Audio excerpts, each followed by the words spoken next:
नमस्कार। निरोग स्ट्रीट के प्लेटफॉर्म पर मैं वैद्य कंचन आज डायबिटीज़ के ऊपर बात करने जा रही हूँ। इस चर्चा में आज हमारे साथ जुड़ने जा रहे हैं निरोग स्ट्रीट के को-फाउंडर और देश के जाने-माने आयुर्वेदाचार्य doctor Abhishek Gupta sir. Sir नमस्कार। नमस्कार।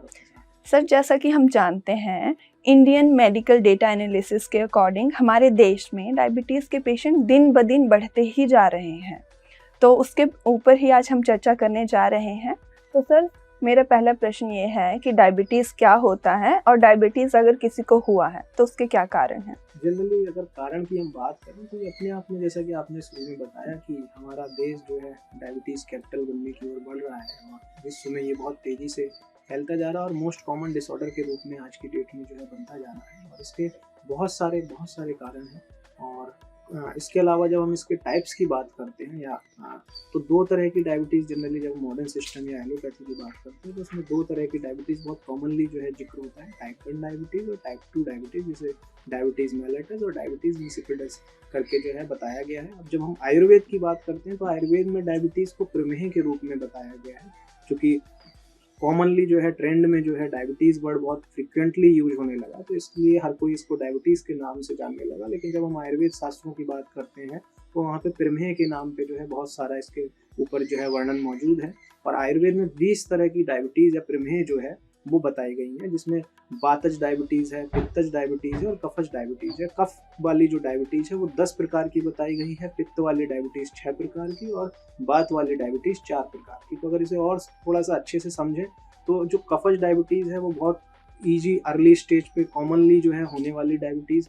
उसके बाद पित्त वाली डायबिटीज़ है जो थोड़ा सा प्रोलॉन्ग्ड और थोड़े कुछ समय तक जो है लोगों को रहती है। और वात वाली डायबिटीज़ जो है वो क्रॉनिक पेशेंट्स हो जाते हैं, जिन्हें लंबे समय तक डायबिटीज़ होती है, तो जनरली वो वात कैटेगरी में कन्वर्ट हो जाते हैं।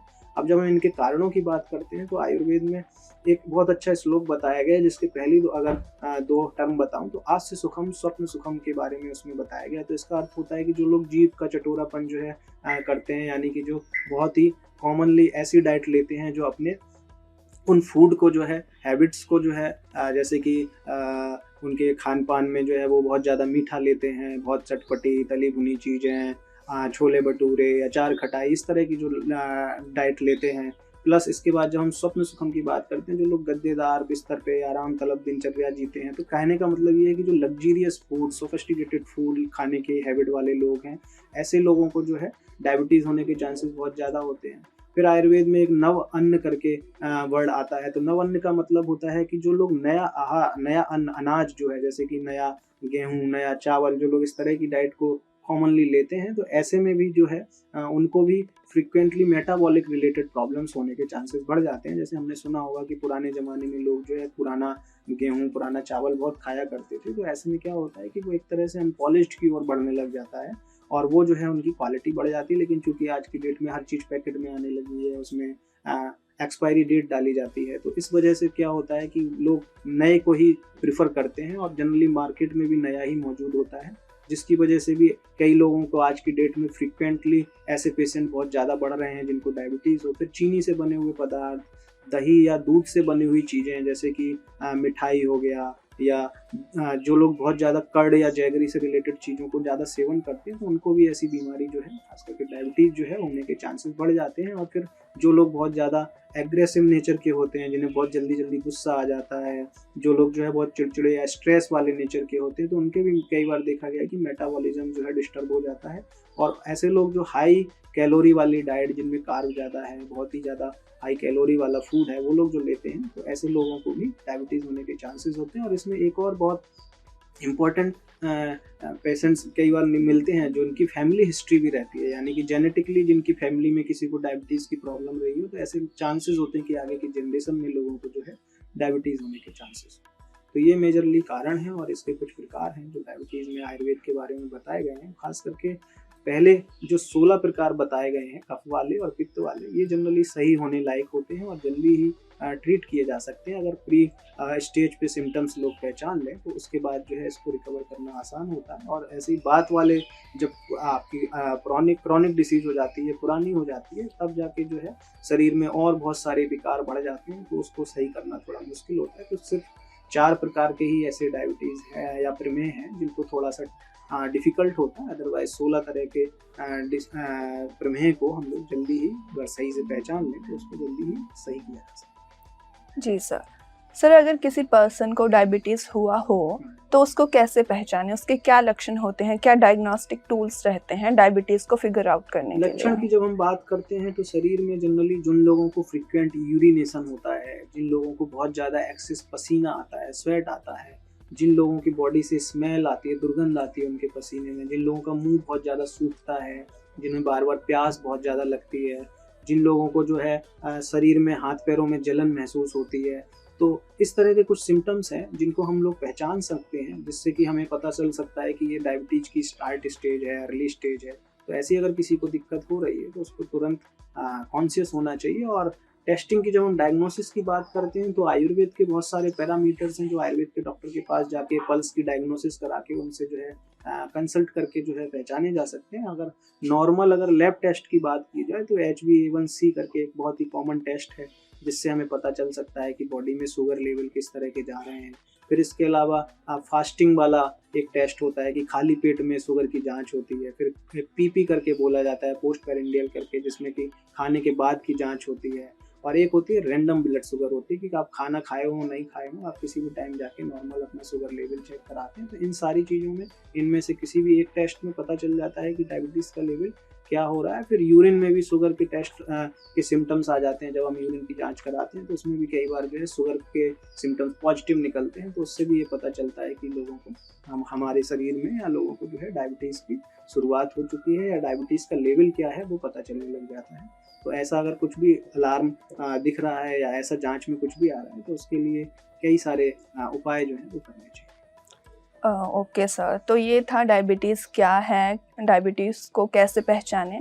अब जानते हैं सर कि डायबिटीज़ में हमें कैसा खाना खाना चाहिए, क्या लाइफ़स्टाइल फ़ॉलो करनी चाहिए, कौन से योगा, क्या ट्रीटमेंट एस्पेक्ट्स हमें फ़ॉलो करने चाहिए? ट्रीटमेंट एस्पेक्ट्स में पहले इसका ना मैकेनिज्म समझना बहुत ज़रूरी है। तो अगर हम मॉडर्न सिस्टम की बात करें या एलोपैथी की बात करें तो उसमें जो है बहुत सारे ऐसे पैरामीटर्स उन्होंने समझे और चेक करके बनाए कि जिससे ये पता चल पाता है कि एक्चुअल में इसका पॉजिटिव फैक्टर क्या है, कहाँ से इसका जो है। एक तो हमने बताया कि खाने पीने से या इस तरह के सिम्टम्स से। दूसरा क्या होता है, बॉडी में एक पैनक्रियाज नाम की ग्लैंड होती है जहाँ से इंसुलिन सीक्रीशन जो है बहुत कॉमनली होता है। तो जब कभी भी शरीर का इम्यून सिस्टम अपने से ही फाइट करने लग जाता है तो उस कंडीशन में क्या होता है कि वो पैनक्रियाज में मौजूद बीटा सेल्स को बनने नहीं देता है। और जब बीटा सेल्स नहीं बनते हैं तो आगे इंसुलिन सीक्रीशन भी डिस्टर्ब हो जाते हैं, जिसकी वजह से जो है डायबिटीज़ का होना बहुत ही कॉमन होता है। और ऐसी कंडीशन में जो है लोगों को डायबिटीज़ रिलेटेड प्रॉब्लम्स आने लग जाती हैं। और इसमें अगर हम सही से उसको पहचान लें तो उसके बाद जो है जब ट्रीटमेंट की बात करते हैं तो ट्रीटमेंट में इसमें बहुत सारे पहलू हैं। पहले तो ये समझना ज़रूरी है कि उस व्यक्ति के शरीर में दिक्कत किस तरह की है।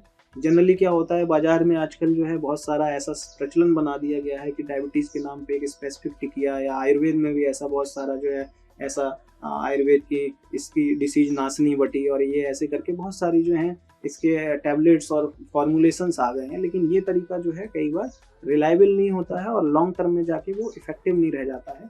तो जैसे कि अगर मैं उदाहरण दूं तो कोई एक पेशेंट जो है मान लीजिए दिल्ली में बैठा है, दूसरा पेशेंट बैठा है पंजाब में, तीसरा पेशेंट बैठा है हमारे बेंगलोर में, और अलग अलग लोकेशंस के सारे पेशेंट हैं। सबका प्रकृति अलग है, सबका DNA अलग है। प्रकृति अलग का मतलब कि किसी को गर्मी ज़्यादा लग रही है, किसी का क्लाइमेट अलग है, कोई ठंडे माहौल में रह रहा है, कोई गर्म माहौल में रह रहा है, किसी को मीठा खाने की आदत ज़्यादा है, किसी को हैवी छोले भटूरे पराठे खाने की आदत ज़्यादा है। तो हर व्यक्ति का शरीर अलग है, हर एक के जो है लक्षण अलग हैं, हर एक का वातावरण अलग है, DNA अलग है, फिंगरप्रिंट्स अलग है, सब कुछ अलग है। तो ऐसे में कस्टमाइज ट्रीटमेंट लेना बहुत महत्वपूर्ण हो जाता है। और ये जो है सही डायग्नोसिस से ही समझ में आता है। अगर इसको और सिंपल वे में मैं ब्रीफ करूँ तो यूजुअली क्या होता है कि जब मान लीजिए हमारे शरीर में गर्मी ज़्यादा लगती है और गर्म तासीर की अगर दवाई ले लें, जनरली आयुर्वेद में बहुत सारी ऐसी दवाइयाँ होती हैं जैसे नीम हो गया या फिर जो है करेला हो गया, जिन्हें पहचाना जाता है कि ये डायबिटीज़ में बहुत इफेक्टिव है, लेकिन इनकी तासीर गर्म है। और जिसको गर्मी ज़्यादा लगती है और वो गर्म तासीर की अगर दवाई खाएगा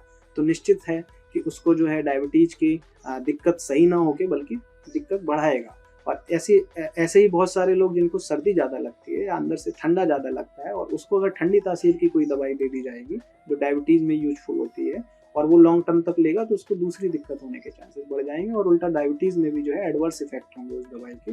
तो इसी तरह से कोई एक फिक्स मेडिसिन ना लेके आयुर्वेद में इसका जो है बहुत ही विस्तृत वे में बताया गया कि भाई शरीर में गर्मी ज़्यादा है तो ठंडी तासीर की दवाई दी जाए, किसी को अगर ठंडा ज़्यादा लग रहा है तो गर्म तासीर की दवाई दी जाए। तो ऐसे वो सब चीज़ें देखी जाती हैं, प्लस किस जगह पे रहता है, उस जगह की कौन सी ऐसी जड़ी बूटियाँ हैं जो उसके लिए इफेक्टिव हो सकती हैं। तो ऐसे बहुत सारे फैक्टर्स होते हैं जिनको आइडेंटिफाई करके फिर जो है दवाई ली जाती है, ना कि सिर्फ ऐसे ही जो आयुर्वेद में या डायबिटीज़ के ट्रीटमेंट में कि नीम ले लो, करेला ले लो, ऐसे खा लो। तो ये जो तरीका होता है हो सकता है कि शॉर्ट टर्म में कई लोगों को इफेक्ट भी कर जाए, लेकिन लॉन्ग टर्म में जनरली वो डायबिटीज़ को रिवर्स नहीं करता।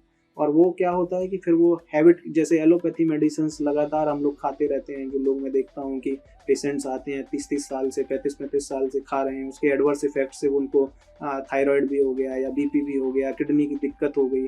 सिमिलरली फिर वो आयुर्वेद की मेडिसिन भी उनके लिए उसी तरह से हो जाती हैं। तो जब हम ट्रीटमेंट की बात करते हैं तो इसमें जो कॉमन चीज़ें हैं वो हर कोई ले सकता है, जैसे कि जौ से बनी हुई चीज़ें, जैसे जौ का सत्तू है या फिर जो है जौ से बनी हुई रोटी है, तो इसका जो है यूज करना चाहिए। दूसरा जो है जामुन जो है एक ऐसा फल कह लीजिए या जड़ी बूटी कह लीजिए जो हर कोई ले सकता है। फिर इसमें दूब से बनी हुई जो घास होती है, दूब घास जो हम लोग जनरली गार्डन्स में जब जाते हैं तो दूब की घास बहुत ईजिली मिल जाती है, तो उसको साफ़ सुथरा करके जो है 1 लीटर पानी में डाल के उसको बॉयल किया जा सकता है और उसके बाद जो है उस पानी को दिन भर में थोड़ा थोड़ा पीना है। तो घास में 1 लीटर पानी में थोड़ी सी घास डाल दी, मान लीजिए कि 10-20 ग्राम, 15 ग्राम, 20 ग्राम घास डाल दी और उसको उबाल के पानी को आधा कर लेना और उस पानी को दिन में थोड़ा सिप्स में आधा कप, 1 कप, इस तरह से वो पीते रहना है। तो ये बहुत इफेक्टिव रहता है। ये कोई सेट नुस्खा नहीं है कि आप ये खाएंगे तो आपका डायबिटीज़ क्योर हो जाएगा, लेकिन इससे क्या है कि मेटाबॉलिज्म के लिए बहुत इफेक्टिव रहती है। तो ऐसी कुछ चीज़ें हैं जो करके नॉर्मली अपने रूटीन में अगर ले आते हैं तो इसका इफेक्ट आता है। और बाकी तो फिर तली भुनी मिर्च मसाले वाली चीज़ें या मीठी चीज़ें जिनसे कि आर्टिफिशियल शुगर से बनी हुई चीज़ें, तो इनको अवॉइड करना चाहिए, जिससे कि बॉडी का मेटाबॉलिज्म जल्दी से डिस्टर्ब ना हो और इंसुलिन के सीक्रेशन जल्दी से डिस्टर्ब ना हो, तो वो अवॉइड करना चाहिए। फिर इसमें इम्यून सिस्टम का बहुत महत्वपूर्ण रोल है। तो आयुर्वेद में इसमें रसायन करके यानी कि रेजुविनेशन करने की बहुत सारी मेडिसिन मौजूद होती हैं जो इम्यून सिस्टम के लिए बहुत हेल्पफुल होती हैं। तो वो अच्छे वैद्य से परामर्श करके ही लेनी चाहिए, क्योंकि कई बार जो है फिर वही मैंने बताया कि हर किसी की प्रकृति अलग है, शरीर अलग है, टेम्परेचर अलग है, रहन सहन का तरीका अलग है, तो उनको उसको समझ के जो है अच्छे वैद्य से परामर्श करके उनको करवाना चाहिए। सर, मेरा अगला प्रश्न है कि डायबिटीज़ में हमें स्पेसिफिकली कौन कौन से योगासन करने चाहिए या कोई ऐसी एक्सरसाइज जो डायबिटीज़ के पेशेंट को करने चाहिए और ऐसी चीज़ें जो डायबिटीज़ के पेशेंट को बिल्कुल अवॉइड ही करने चाहिए। जनरली अगर इसमें देखें तो सबसे इम्पोर्टेंट चीज़ है कि फिजिकल एक्टिविटी जो है बहुत इंपॉर्टेंट है। और फिजिकली एक्टिव में ज़रूरी नहीं है कि आप एकदम से बहुत सारे आसन से स्टार्ट करें, या अगर आप क्योंकि ऐसे जो पेशेंट्स होते हैं उन्हें आलस बहुत ज़्यादा रहता है, तो कई बार जो है हम अपना वो शेड्यूल स्टार्ट नहीं कर पाते, तो उसमें सिर्फ तेज कदमों से टहलना भी जो है बहुत इफेक्टिव हो सकता है। साइकिलिंग एक दूसरा तरीका है जो हम कर सकते हैं। फिर इसके बाद जो है इसमें पश्चिमोत्तासन है, मयूर आसन है, तो ऐसे आसन भी जो है हम लोग कर सकते हैं। सूर्य नमस्कार एक बहुत अच्छी विधि है जो कोई भी कर सकता है। और आयुर्वेद में उद्वर्तन का तरीका होता है, जो जड़ी बूटियों से बने ड्राई पाउडर्स होते हैं। जो लोग जिनका वजन ज़्यादा बढ़ रहा है, ओबेस हो रहे हैं और डायबिटीज़ की भी दिक्कत है, तो उन्हें उद्वर्तन वाली ये ड्राई पाउडर की मसाज जो है कराने से भी बहुत इफेक्ट मिलता है। और कुछ ऐसी चीज़ें जो आपने पूछा कि जो बिल्कुल नहीं करनी चाहिए, तो जैसे कि दिन में सोना, ये बिल्कुल ही नहीं करना चाहिए। फिर दूसरा जो है स्मोकिंग वगैरह, जिन लोगों को ऐसी दिक्कत है, स्मोकिंग, अल्कोहल वगैरह, इस तरह की चीज़ें बिल्कुल नहीं करनी चाहिए। तो ये कुछ चीज़ें हैं जो बहुत इंपॉर्टेंट हैं। और नॉर्मली जो है हल्दी से बने हुए योग, आंवला से बने हुए कॉम्बिनेशंस, इनका जो है यूज करने से भी इफेक्ट आता है। और बाकी तो इस वीडियो में मैंने ऑलरेडी खाने के लिए बहुत सारी चीज़ें बताई। तो ये चीज़ें जो है डायबिटीज़ के पेशेंट्स को रेगुलर बेसिस पर ध्यान रखना चाहिए। तो आज इस वीडियो में सर से हमने सीखा कि डायबिटीज़ क्या होता है और एक हेल्दी लाइफस्टाइल मेंटेन करने से डायबिटीज़ को हम बैलेंस कर सकते हैं। तो सर, आपका बहुत बहुत धन्यवाद हमारे साथ जुड़ने के लिए। डायबिटीज़ से संबंधित कोई भी चिकित्सा परामर्श के लिए, कोई भी जानकारी के लिए आप स्क्रीन पर दिए गए नंबर पर हमारे एक्सपर्ट डॉक्टर से जुड़ सकते हैं। धन्यवाद।